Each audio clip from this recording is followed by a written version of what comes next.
हम लोग बजट 2024-25 पढ़ रहे थे, जिसमें हम लोग इनकम टैक्स स्लैब के बारे में पढ़े थे पिछले क्लास में। तो इनकम टैक्स स्लैब में मैंने आपको पिछले क्लास में बताया था कि ओल्ड टैक्स रिजीम और न्यू टैक्स रिजीम क्या है और न्यू टैक्स रिजीम में क्या रिवाइज्ड किया गया, वहाँ पे भी हम लोग चर्चा किए थे।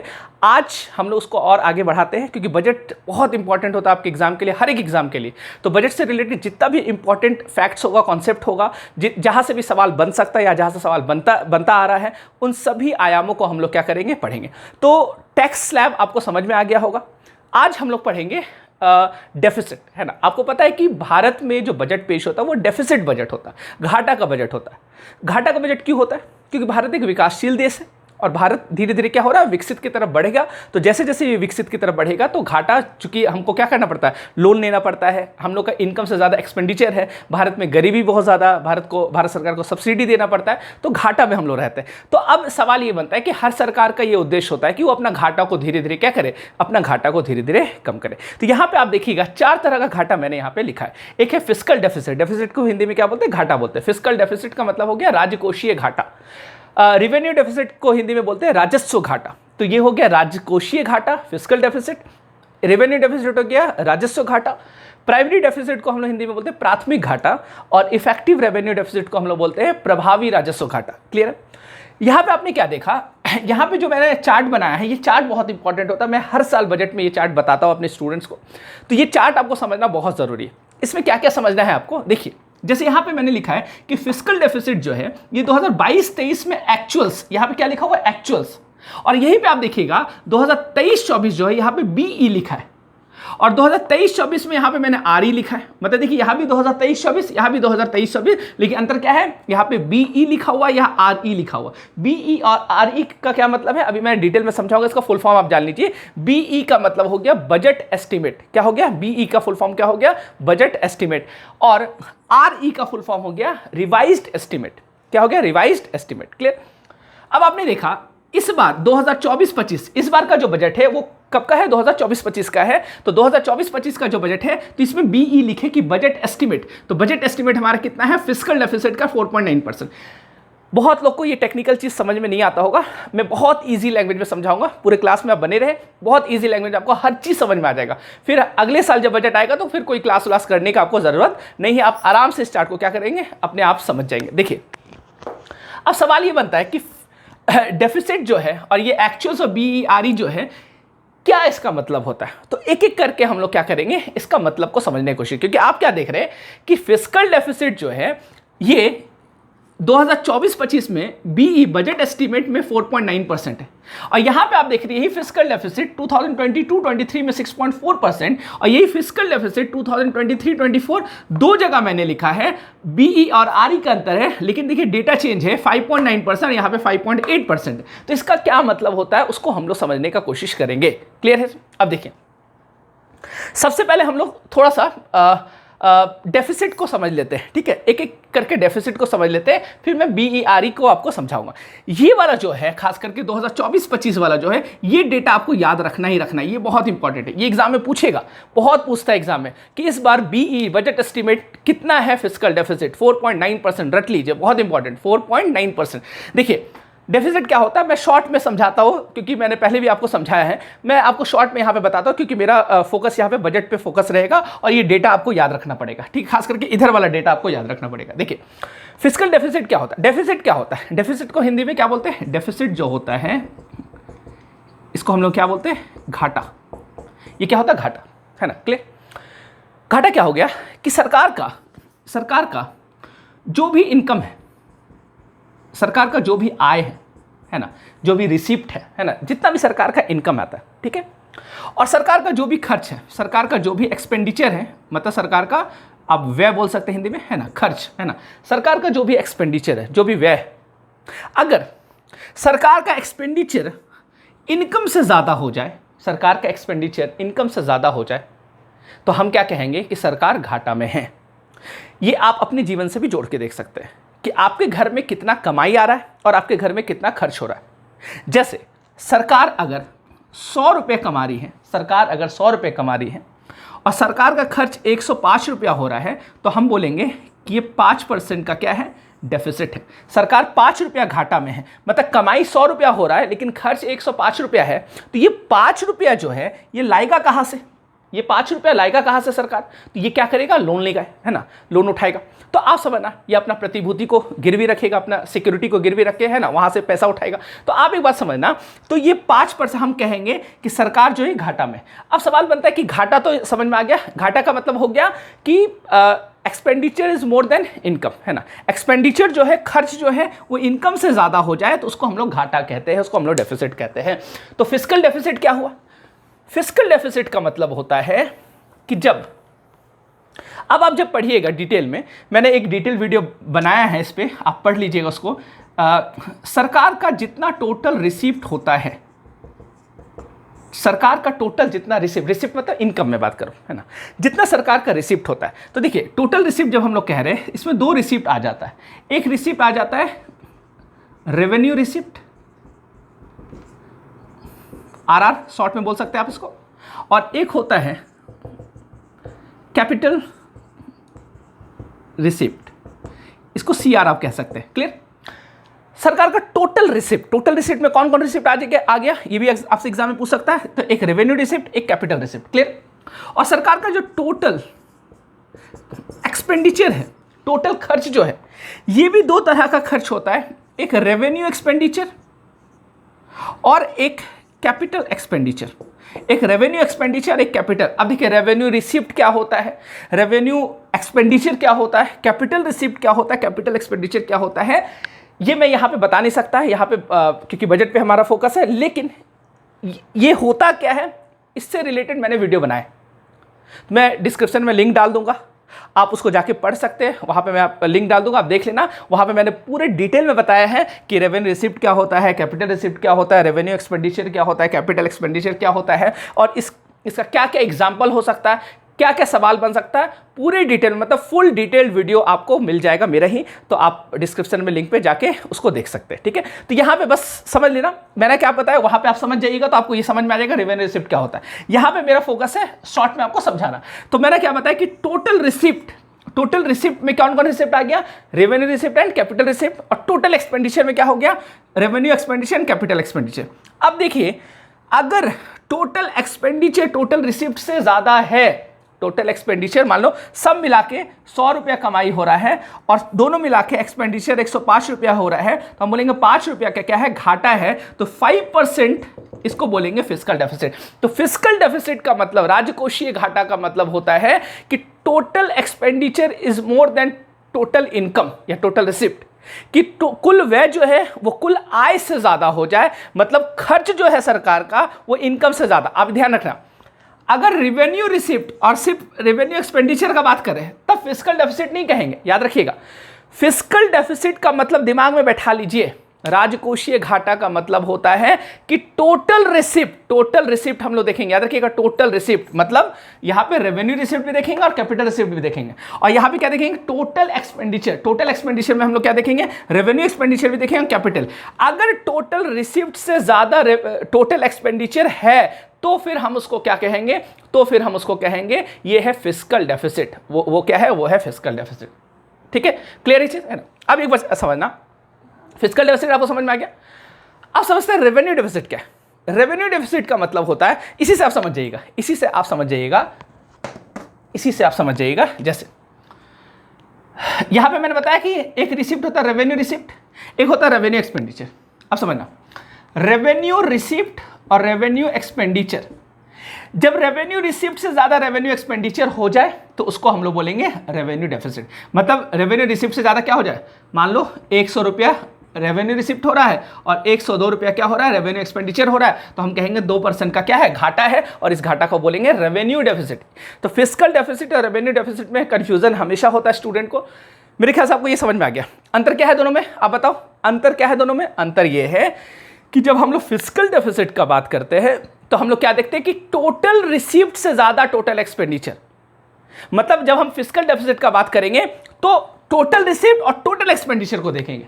लेकिन जब हम रेवेन्यू डेफिसिट का बात करेंगे तो केवल रेवेन्यू रिसिप्ट और रेवेन्यू एक्सपेंडिचर देखेंगे। तो रेवेन्यू डेफिसिट में कैपिटल रिसिप्ट और कैपिटल एक्सपेंडिचर नहीं काउंट किया जाता है, उसको कैलकुलेट नहीं किया जाता है। याद रखिएगा, तो टोटल रिसीप्ट और टोटल एक्सपेंडिचर जब भी देखेंगे तो उसको फिस्कल डेफिसिट बोलेंगे। ये एग्जाम में पूछता है, इसलिए मैं बार बार दोहरा रहा हूं, ये एग्जाम में इसका डेफिनेशन पूछेगा। फिस्कल डेफिसिट का मतलब क्या हो गया, अगर आपसे पूछे या कोई इंटरव्यू में पूछे तो आप बताना कि टोटल रिसिप्ट से ज्यादा टोटल एक्सपेंडिचर हो जाए, टोटल रिसिप्ट है ना, तो उसको हम लोग बोलेंगे वो घाटा को हम लोग क्या बोलेंगे, वो घाटा को हम लोग बोलेंगे फिस्कल डेफिसिट। अगर आपसे पूछे कि रेवेन्यू डेफिसिट क्या होता है, तो आप बताना कि रेवेन्यू रिसिप्ट से ज्यादा रेवेन्यू एक्सपेंडिचर हो जाए तो उसको हम उस घाटा को हम लोग बोलेंगे रेवेन्यू डेफिसिट। मेरे ख्याल से आपको समझ में आ गया होगा। प्राइमरी डेफिसिट क्या होता है, देखिए प्राइमरी डेफिसिट इजी है। प्राइमरी डेफिसिट हम उस डेफिसिट को कहते हैं, प्राइमरी डेफिसिट हम उस डेफिसिट को कहते हैं जब सरकार अपने, मैं यहां लिख देता हूं, सरकार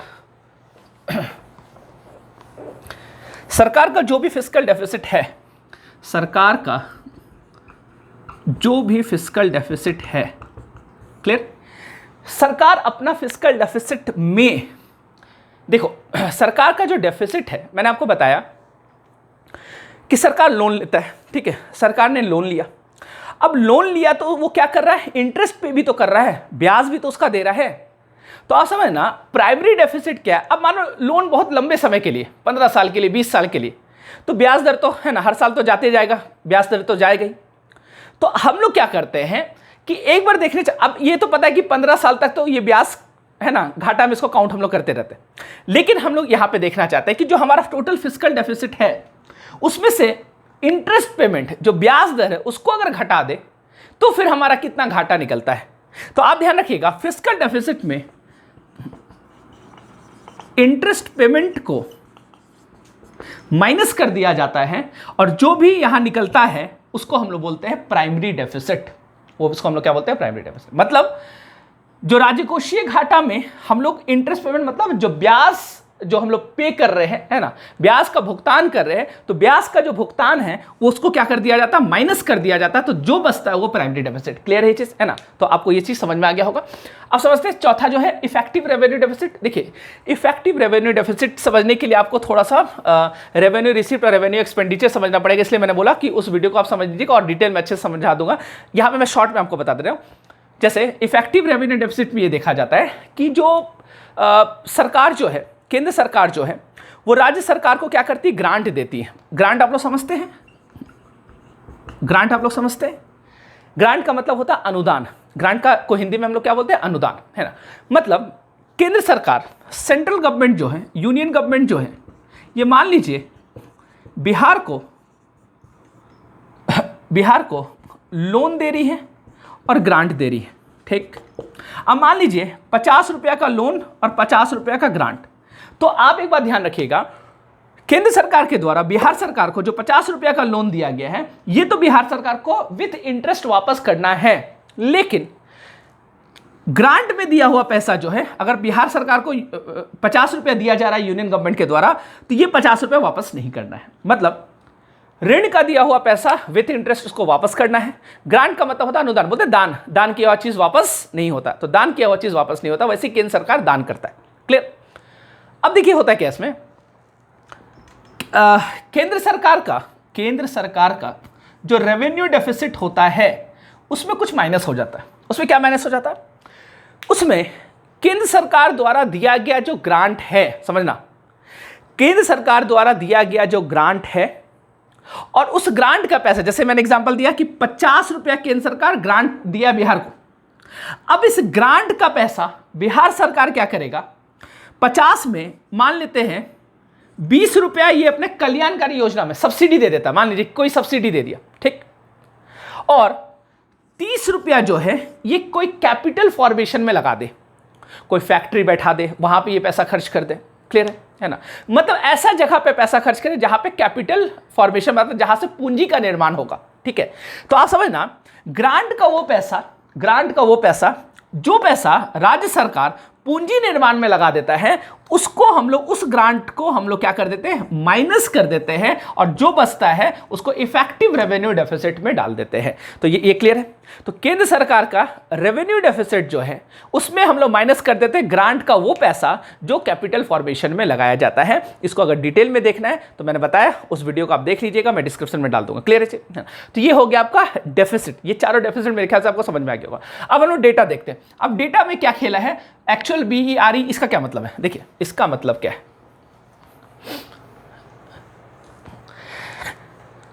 एक होता है BE का फुल फॉर्म है बजट एस्टीमेट, और RE का फुल फॉर्म है रिवाइज्ड एस्टीमेट। क्लियर। ये हो गया आपका BE और ये हो गया आपका RE। क्लियर। अब देखिए बजट एस्टीमेट क्या होता है, जिस साल सरकार बजट पेश करता है, क्लियर, जिस साल बजट पेश करता है उसमें एक एस्टीमेट रखता वो, उसको हम लोग बोलते हैं बजट एस्टीमेट। और वो एस्टीमेट क्या हुआ, वो एक लक्ष्य रखता है, और वो लक्ष्य रखता है कि मेरा जो फिस्कल डेफिसिट है, मेरा जो रेवेन्यू डेफिसिट है, मेरा जो प्राइमरी डेफिसिट है, और मेरा जो इफेक्टिव रेवेन्यू डेफिसिट है, हम इसको इतना करने का कोशिश करेंगे। वो हो गया बजट एस्टीमेट। उसके लिए पूरा प्लानिंग होता है, और पूरा प्लानिंग करके तब वित्त मंत्री उसको क्या करता है, हिसाब किताब सारा, है ना, ये सब जब बजट बनता है तब हिसाब किताब किया जाता है। तो अनुमान लगाया जाता है कि इतना तक हम लोग क्या करेंगे, इतना तक हम लोग बजट एस्टीमेट रख सकते हैं फिस्कल डेफिसिट या कोई भी डेफिसिट को। जैसे इस साल 2024-25, तो आपको पता है कि 2024-25 फाइनेंशियल ईयर अभी खत्म हो गया क्या, नहीं खत्म हुआ। फाइनेंशियल ईयर जो होता है वो 1 अप्रैल से 31 मार्च होता है। क्लियर। अब देखिएगा 1 अप्रैल 1 अप्रैल 2024 से ये फाइनेंशियल ईयर क्या हुआ, शुरू हुआ, और ये चलेगा कब तक, 31 मार्च 2025। क्लियर। 2025, अभी तो जुलाई चल रहा है ना, अभी तो जुलाई चल रहा है। तो आप एक बार ध्यान रखना, अभी तो अगले साल 31 मार्च को खत्म हो गया फाइनेंशियल ईयर। तो आप समझना, इस बार जो बजट पेश हुआ, तो बजट पेश जब हुआ तो सरकार ने अपना बजट एस्टीमेट रखा। बजट एस्टीमेट का मतलब हो गया एक अनुमान लगाया कि हम इस वर्ष फाइनेंशियल ईयर खत्म होते होते अपना फिस्कल डेफिसिट को 4.9% कर देंगे। कितना कर देंगे, 4.9%। ये आपके लिए बहुत इंपॉर्टेंट है, ये आपके लिए बहुत इंपॉर्टेंट है। यहां से सवाल बनेगा, और बहुत इंपॉर्टेंट, यहां से सवाल पूछता है बैंकिंग में, IAS में, हर एग्जाम में, UPSC BPSC हर एग्जाम में पूछता है। तो आपको ये डेटा याद रखना, कितना 4.9% फिस्कल डेफिसिट का, खास करके, और रेवेन्यू डेफिसिट का। तो कितना डेफिसिट, फिस्कल डेफिसिट का बजट एस्टिमेट है 4.9%। क्लियर। अब देखिए रिवाइज्ड एस्टिमेट क्या होता है, रिवाइज्ड एस्टिमेट क्या होता है, देखिए जब 2025 में बजट पेश किया जाएगा, तो 2025 में किस ईयर का, कौन सा फाइनेंशियल ईयर का बजट पेश किया जाएगा, तो 2025-26 किसका पेश किया जाएगा, 2025-26। ठीक है, 2025-26। तो आप एक बार ध्यान रखना, 2025 में 2025-26 का बजट पेश किया जाएगा। तो 2025-26 का जब बजट पेश किया जाएगा तो उसमें यह देखा जाएगा कि 4.9% जो फिस्कल डेफिसिट का हमने टारगेट रखा था, क्या वो पूरा हुआ या नहीं हुआ। क्लियर है ना। एक मिनट रुकिएगा, पानी देना थोड़ा, वाटर। देखिए मैं थोड़ा पानी पी लेता हूं।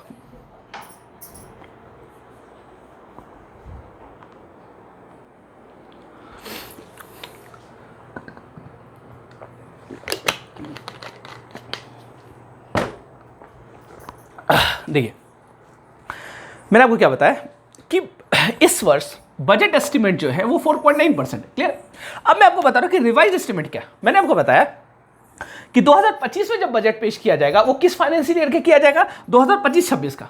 तो जब हम लोग 2025 में बजट को पेश करेंगे और हम लोग ये देखेंगे क्या 2024-25 का बजट में जो बजट एस्टिमेट हमने 4.9% रखा था वो पूरा हुआ है कि नहीं हुआ है, या कितना हुआ है, तो उसको रिवाइज्ड करने का कोशिश करेंगे। उसको रिवाइज्ड किया जाएगा कि नहीं इतना होगा, है ना। तो उस समय रिवाइज्ड करके देखा जाएगा हमारा फिस्कल डेफिसिट कितना है, तो उसको हम लोग बोलेंगे रिवाइज्ड एस्टिमेट। जैसे यहां पे मैंने लिखा है कि 2023-24 बजट एस्टिमेट और 2023-24 रिवाइज्ड एस्टिमेट। मतलब क्या है कि 2023-24 में बजट एस्टिमेट हमने रखा था 5.9%। कितना रखा था? 5.9%। और 2023-24 में जब 2023-24 का जब बजट पेश हुआ था तो 5.9% हमने फिस्कल डेफिसिट रखा। और जब बजट 2024-25 का पेश किया गया होगा तो उसमें हमने क्या किया, 2023-24 में जो हमने बजट एस्टिमेट रखा था उसको रिवाइज्ड किया यहां पे, और रिवाइज्ड करके देखा तो पता चला जो हमारा टारगेट था 5.9% उससे थोड़ा हम लोग कम रहे हैं, डेफिसिट में 5.8%। क्लियर है? तो ये खुशी का बात है, अच्छा है एक तरह से, है ना? क्लियर है? वैसे ही अब हम लोग 2024-25 में बजट एस्टिमेट 4.9 रखें। हो सकता है अगले साल ये 4.5 हो जाए, या फिर ये बढ़ जाए 5.1 हो जाए, 5.5 हो जाए, ये भी हो सकता है। तो उसमें हम लोग रिवाइज्ड करके देखेंगे। और जब फाइनेंशियल ईयर खत्म हो जाता है, तब जो हम लोग फिस्कल डेफिसिट उसका देखते हैं तो वो एक्चुअल निकलता है। इसलिए यहां पे एक्चुअल लिखा हुआ है कि 2022-23 का जो फाइनेंशियल ईयर है वो पूर्णतः क्या हो गया, खत्म हो चुका है। उसमें हम लोग सारा चीज देख चुके, उसमें स्टडी कर चुके, और उसमें पता चला कि हमारा जो फिस्कल डेफिसिट 2022-23 का था वो कितना है, 6.4%। तो ये हो गया एक्चुअल डेटा। ये डेटा जो 4.9% है ये एक्चुअल डेटा नहीं है। और जब रिवाइज्ड एस्टिमेट भी किया जाएगा तो वो भी एक्चुअल डेटा नहीं होगा। और जब फाइनेंशियल ईयर जब पूर्णतः खत्म हो जाएगा तब पूरा, है ना, उसको अच्छे से उसको देखा जाएगा कि कितना साल भर में हमने मेरा डेफिसिट रहा, तो जो डेटा निकलेगा, जो परसेंटेज निकलेगा उसको बोला जाएगा एक्चुअल। क्लियर है ना? क्लियर है? ओके, तो budget estimate, revised estimate, actual, इसका मीनिंग मेरे ख्याल से आपको समझ में आ गया होगा। अब आपको ध्यान क्या रखना है? आपको ध्यान ये रखना है फिस्कल डेफिसिट 4.9% और रेवेन्यू डेफिसिट 1.8% बीई है, बजट एस्टिमेट है 2024-25 का बजट का। तो ये आपको याद रखना है। ये आपको डेटा, ये दो डेटा खास करके इंपॉर्टेंट है। ऐसे प्राइमरी डेफिसिट भी ध्यान रखना 1.4% और इफेक्टिव रेवेन्यू डेफिसिट 0.6%, है ना। इधर का डेटा आप भूल भी सकते हैं, कोई दिक्कत नहीं है, लेकिन ये डेटा भूलना अपराध हो जाएगा, है ना। ये डेटा भूलना अपराध हो जाएगा। ये डेटा बहुत इंपॉर्टेंट है, ये आपको ध्यान रखना है। अच्छा, कभी कभी एग्जामिनर थोड़ा सा खेल खेल देता है और वो ट्विस्ट कर देता, आरी पूछ देता है। तो ये भी आरी थोड़ा सा ध्यान रखिएगा। तो ऊपर ऊपर आप पढ़ लीजिएगा इसको, है ना। ये डेटा तो एकदम याद कर लीजिएगा, इसको ऊपर ऊपर ध्यान रखिएगा कि ऑप्शन देख के आपको क्लिक करें। क्लियर है? मैं आपको एक बार बता दूं, अगर किसी को समझ नहीं आ रहा, फिस्कल डेफिसिट आप नोट डाउन कर लेना। एक्चुअल बीई मतलब 2023-24 का बी, 2023-24 का आरई और 2024-25 का बी। बहुत लोग इसमें कंफ्यूज होंगे। 2023-24 यहाँ भी मैंने 2023-24 लिखा है। कुछ लोग बोलेंगे सर यहाँ 2023-24 लिखे तो यहाँ 2024-25 होगा क्या? नहीं, आपको ये चीज़ मैंने समझा दिया, बीई और आरई का मतलब क्या होता है। तो अब आपको ये कन्फ्यूजन नहीं होना चाहिए। तो आप ये ध्यान रखना, बजट फिस्कल डेफिसिट जो है 6.4%, 5.9%, 5.8%, 4.9%। Revenue deficit 4.0%, 2.9%, 2.8%, 1.8%। Primary deficit 3.0%, 2.3%, 2.3%, 1.4%। Effective revenue deficit 2.8%, 1.7%, 1.8% और 0.6%। ये आपको याद रखना है, इसको नोट डाउन कर लेना, बहुत इंपॉर्टेंट होगा। इस साल कोई भी एग्जाम के लिए ये इंपॉर्टेंट होगा, और अगले साल के लिए जब अगला बजट आ जाएगा तो भी ये डेटा थोड़ा इंपॉर्टेंट हो सकता है। तो इस साल का जो भी अगर आप एग्जाम का टारगेट करें, इसको आप ध्यान रखिएगा। तो चलिए आज के लिए इतना ही, मिलते हैं हम लोग नेक्स्ट क्लास में। Thank you so much.